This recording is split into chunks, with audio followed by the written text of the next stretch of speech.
नहमदुहु व नुसल्ली व नुसल्लिमु अला रसूलिहिल करीम अम्मा बाद अऊज़ु बिल्लाहि मिनश शैतानिर रजीम बिस्मिल्लाहिर रहमानिर रहीम व इज़ा लक़ुल लज़ीना आमनू क़ालू आमन्ना व इज़ा खलौ इला शयातीनिहिम क़ालू इन्ना मअकुम इन्नमा नहनु मुस्तहज़िऊन सदक़ल्लाहुल अज़ीम व सदक़ रसूलुहुन नबियुल हबीबुल करीम। প্রিয় দর্শক শ্রোতা, দেশের এবং প্রবাসী ভাইয়েরা যে যেখান থেকে শুনবেন সবাইকে সালাম জানাই। আসসালামু আলাইকুম রহমতুল্লাহ। প্রিয় দর্শক শ্রোতা, আশিক রাসূল সাল্লাল্লাহু আলাইহি ওয়াসাল্লাম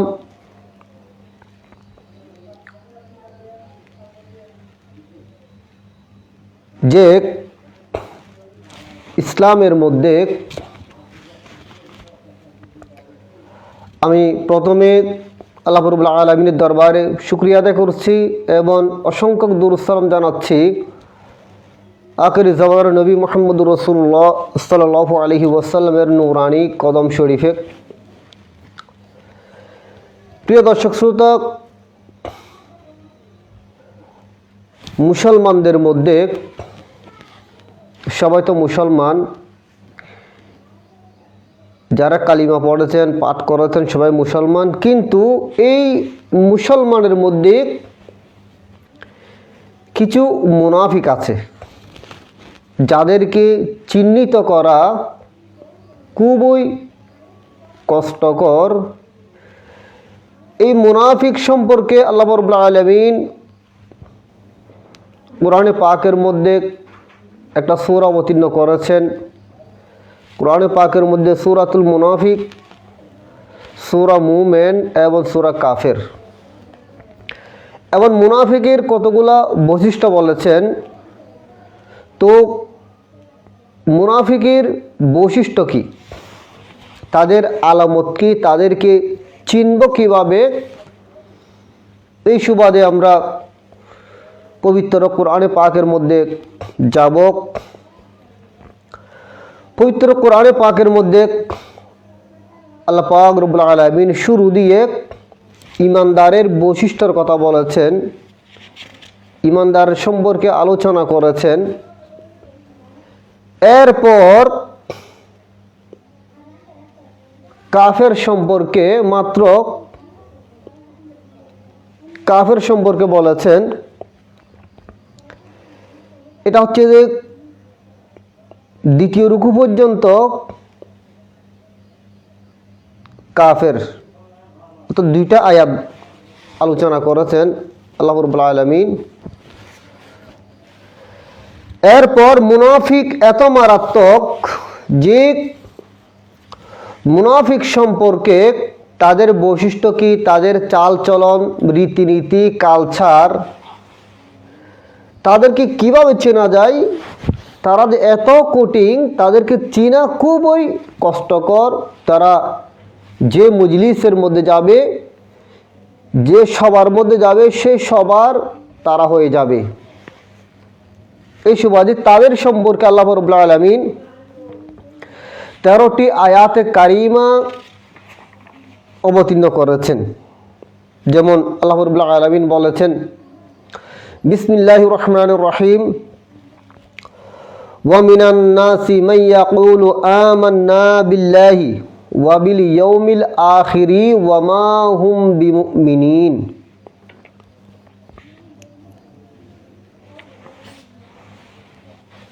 এই আয়াতে কারিমা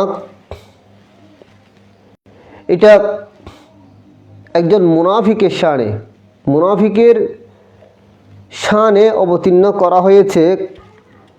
যে আব্দুল্লাহ ইবনে উবাই, যিনি মদিনা তৈবার মধ্যে থাকতেন, তো তার সেখানে মান সম্মান ইজ্জত ছিল, সেখানে তার প্রচুর সুনাম ছিল। কিন্তু রাসূল আকরাম সাল্লাল্লাহু আলাইহি ওয়াসাল্লাম যখন মদিনা তৈবার মধ্যে তাশরিফ নিয়েছেন, সেখানে সুনাম চলছে মদিনা তৈবার মধ্যে, আল্লাহ পিরা হাবিব সাল্লাল্লাহু আলাইহি ওয়াসাল্লামের প্রতি তাজিম করছে মানুষ। ওই ব্যক্তির আব্দুল্লাহ ইবনে উবাই সে মনে মনে জ্বলে যাচ্ছে। সে চিন্তা করেছেন, আমি যদি প্রকাশ্য ইসলামের বিরোধিতা করি তাহলে আমাকে ঘৃণা করবে, আমি মুখে শুধু কালিমা পাঠ করব, অন্তরে বিরোধিতা করব, মুখ দিয়ে শুধু আল্লাহর হাবিবের সারা সিফাত বর্ণনা করব, অন্তরে কিন্তু বিরোধিতা করব, নাউযুবিল্লাহ। এটা হচ্ছে যে মুনাফিকি, অর্থাৎ মুখে এক কথা, অন্তরে আরেক কথা। তো তখন বলেছেন, কিছু মানুষ বলবে, ওয়ামিনান নাসি মাই ইয়াকুলু, কিছু লোক বলে, আমান্না বিল্লাহি, আমরা আল্লাহর উপর ঈমান এনেছি, আর কার উপর, ওয়াবিল ইয়াউমিল আখিরি, এবং শেষ দিনের উপর ঈমান এনেছি, আল্লাহর উপর ঈমান এনেছি এবং পরকালের উপর ঈমান এনেছি, এরকম বলবে। কিন্তু আল্লাহ রাব্বুল আলামিন বলেছেন, ওয়ামা হুম বিমুমিনিন, তারা ঈমানদার নয়, তারা মুমিন নয়। কারণ আল্লাহকে তো সবাই মানে, পরকালকেও মানে, ইহুদি নসারারাও মানে, তো কেন মুমিন নয়?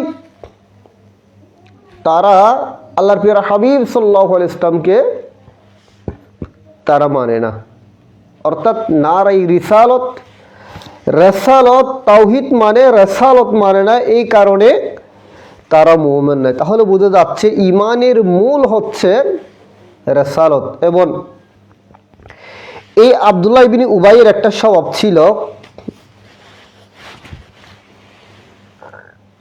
স্বভাবটা কি, অর্থাৎ কাফির থেকে মুনাফিক আরো বেশি ডেঞ্জারাস। তারা যখন ইমানদারের সাথে যখন মিলিত হতো, ইমানদারের সাথে যখন মিলিত হতো, তারা বলতো, কি করতো, ওয়াইযা লাকুল্লাযীনা আমানু, এবং যখন ইমানদারদের সাথে সাক্ষাৎ করে, সাহাবায়ে কেরাম রাদিয়াল্লাহু আনহুম, আল্লাহ পিরা হাবিব সাল্লাল্লাহু আলাইহি ওয়াসাল্লামের সাথে যখন তারা সাক্ষাৎ করে, তারা কি বলে, ক্বালু আমান্না, আমরা ঈমান এনেছি। আমরা কি এনেছি? ঈমান এনেছি, তারা বলে।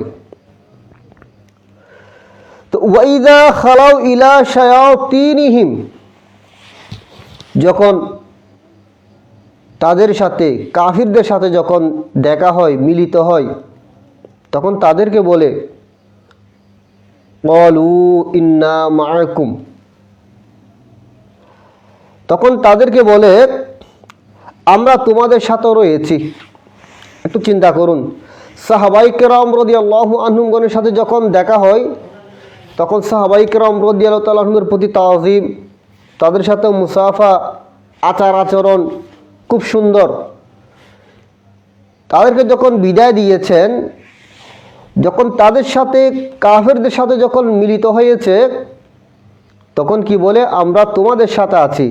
এটা তাকিদ দিয়ে বলেছেন, ইন্না মাআকুম, ক্বালু ইন্না মাআকুম,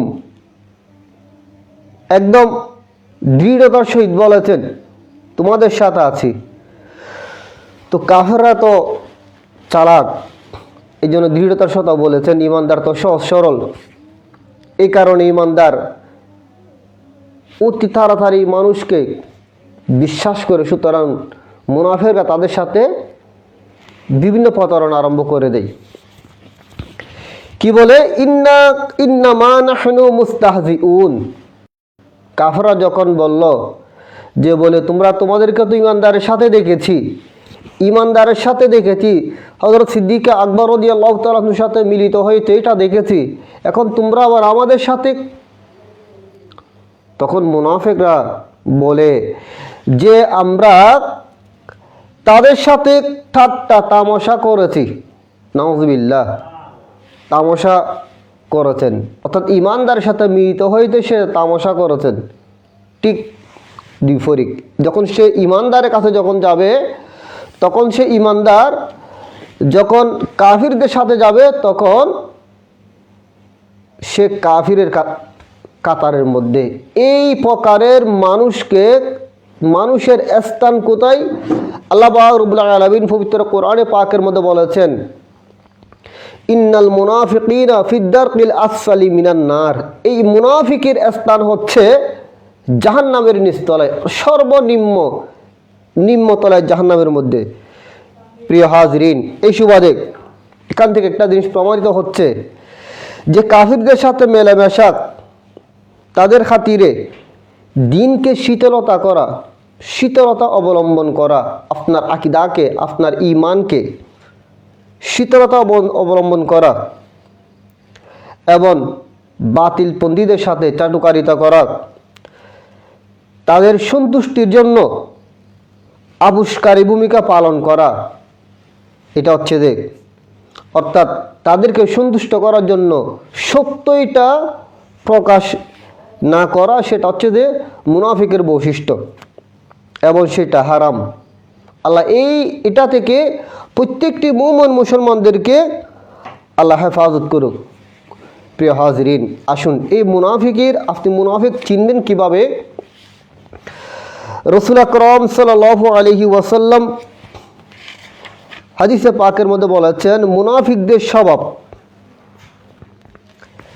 যে হযরতে আবু হুরায়রা রাদিয়াল্লাহু তাআলা আনহু হাদিস শরীফ রওয়ায়াত হয়েছে যে আয়াতুল মুনাফিকি সালাসাতুন, মুনাফিকের নিদর্শন, মুনাফিকের বৈশিষ্ট্য তিনটা বলেছেন। তো যখন কথা বলবে সে মিথ্যা বলবে, কথায় মিথ্যা কথা বলবে। ইযা হাদ্দাসা কাযাবা, কথা বলার সময় কথা বললে সে কি বলবে? মিথ্যা কথা বলবে। এবং আর কি, ওয়াইদা ওয়াদা আখলাফা, সে যখন ওয়াদা করে, কারোর সাথে অঙ্গীকার করে, এই ওয়াদাটা সে খেলাফ করবে, বিপরীত করবে, অর্থাৎ করবে মুখ দিয়ে বলবে একরকম, কাজে পরিণত করবে আরেকটা, খেলাফ করে ফেলবে। এমন আর কি, তার কাছে যদি কিছু আমানত রাখা হয়, আমানত রাখা হলে আমানতের খিয়ানত করে, এই মুনাফিকের আলামত। এবং অন্য হাদিসে পাকের মধ্যে বলেছেন, চারটা বলেছেন মুনাফিকের আলামত, চারটা বলেছেন। যাক, আমি সেদিকে যাচ্ছি না, কিন্তু এই মুনাফিক এত নিকৃষ্ট রাসূল আকরাম সাল্লাল্লাহু আলাইহি ওয়াসাল্লাম এই মুনাফিককে সাগির সাথে এক্সাম দিয়েছেন, মেসাল দিয়েছেন। সাগি কি, যেটা মুসলিম শরীফ এবং মিশকাত শরীফের মধ্যে নকল করেছেন। মুসলিম শরীফ হতে রাসূল আকরাম সাল্লাল্লাহু আলাইহি ওয়াসাল্লাম বলেছেন, ওয়ালা রাসূলুল্লাহি সাল্লাল্লাহু আলাইহি ওয়াসাল্লাম মাসালুল মুনাফিকি কাশাতিল আইরাতি, মুনাফিকদের মেসাল দিয়েছেন, উপমা হচ্ছে সাগির নিয়াই, অর্থাৎ যে সাগি বাচ্চা দেয়, যে সাগি বাচ্চাদের সাগির নিয়ে বলেছেন, যা দেখুন, চিন্তা করুন, আইরাতি বাইনাল গানামাইনি তাগিরু ইলা হাযিহি মাররাতান ওয়া ইলা হাযিহি মাররাতান। আল্লাহ পিয়ারা হাবিব সাল্লাল্লাহু আলাইহি ওয়াসাল্লাম বলেছেন, মুনাফিকের বৈশিষ্ট্য বলেছেন, সাগর নিয়ে যা দুইটি ফাঁটা ছাগলের মধ্যে ঘুরপাক খেতে থাকে, অর্থাৎ দুই পাশে দুইটা ফাঁটা ছাগল, মধ্যখানে সাগি ছাগল, এটা ঘুরপাক খায়। কিতাবের মধ্যে আছেন, ইলা হাযিহি মাররাতান ওয়া ইলা হাযিহি মাররাতান, কখনো এই ছাগলের কাছে পৌঁছে, কখনো অপর ছাগলের কাছে যায়, অর্থাৎ ওই সাগি ছাগলটা কখনো ডান পাশে যাবে, কখনো বাম পাশে যাবে। কারণ কি? অর্থাৎ তার চাহিদা পূর্ণ করার জন্য, তার চাহিদা, তার ইচ্ছেটা পূর্ণ করার জন্য কিছুক্ষণ এদিকে যাবে, আবার এদিকে যাবে। চিন্তা করুন, তাহলে এত নিকৃষ্টের সাথে তুলনা দিয়েছেন রাসূল আকরাম সাল্লাল্লাহু আলাইহি ওয়াসাল্লাম মুনাফিককে। কারণ কি? যাতে এই মুনাফিকি স্বভাব থেকে তারা ফিরে আসে। প্রিয় আশিক রাসূল সাল্লাল্লাহু আলাইহি ওয়াসাল্লাম যে যেখান থেকে দেখছেন, এই স্বভাবগুলা আমাদের মধ্যে যদি থাকে, কারো মধ্যে যদি থাকে, এগুলা থেকে আমাদেরকে পরিহার করতে হবে। কারণ কি? এগুলা হচ্ছে যে মুনাফিকের এক একটা নিদর্শন। তারা আমানত খিয়ানত করবে, কথা বলার সময় মিথ্যা বলবে এবং আপনার ওয়াদা খেলাপ করবে। এগুলা থেকে আমাদেরকে বিরত থাকতে হবে। কারণ আমরা যখন বুঝেছি এগুলা মুনাফিকের আলামত, অন্তরে কথা, মুখে আরেক কথা, অন্তরে মুখে নেফাকি, অন্তরে ইমানদার। অন্তর মুখ দিয়ে হচ্ছে দেখি রাসূল আকরাম সাল্লাল্লাহু আলাইহি ওয়াসাল্লাম তারই প্রশংসা, ভিতর হচ্ছে দেখি রাসূল আকরাম সাল্লাল্লাহু আলাইহি ওয়াসাল্লামের প্রতি বিদ্বেষ পোষণ করি। এগুলো হচ্ছে এগুলা থেকে আমাদেরকে ফানা চাইতে হবে এবং এগুলা থেকে বিরত থাকতে হবে। মুখ এবং অন্তর, মুখে যে কথা বলে সেটা অন্তরের মধ্যে দৃঢ়তা পোষণ করতে হবে। এটা হচ্ছে ইমানদারের বৈশিষ্ট্য। এবং এত নিকৃষ্ট মেসাল দেওয়ার অসংখ্য কারণ হচ্ছে, একটা কারণ এটা জানার পর যাতে উম্মত, আল্লাহ পিয়ার হাবিব সাল্লাল্লাহু আলাইহি ওয়াসাল্লামের উম্মত এই মুনাফিকি স্বভাব থেকে, মুনাফিকি আচরণ থেকে ফিরে আসে, সঠিক ইমানদার হয়ে যায়। কারণ ইতিপূর্বে আপনারা শুনেছেন যে কাফিরদের কাছে গেলে তারা কাফির, ইমানদারের কাছে আসলে তারা ইমানদার। ঠিক এই সবার মানুষ বর্তমানও আছে। আল্লাহ রাব্বুল আলামিন প্রত্যেকটি মুমিন মুসলমানদেরকে হেফাজত করুক এবং এক নীতির উপর, এক স্বভাবের উপর থাকার প্রত্যেকটি ইমানদারদেরকে তৌফিক দান করুক। ওয়া আখিরু দাওয়ানা আলহামদুলিল্লাহি রাব্বিল আলামিন। আসসালামু আলাইকুম ওয়া রাহমাতুল্লাহি ওয়া বারাকাতুহু।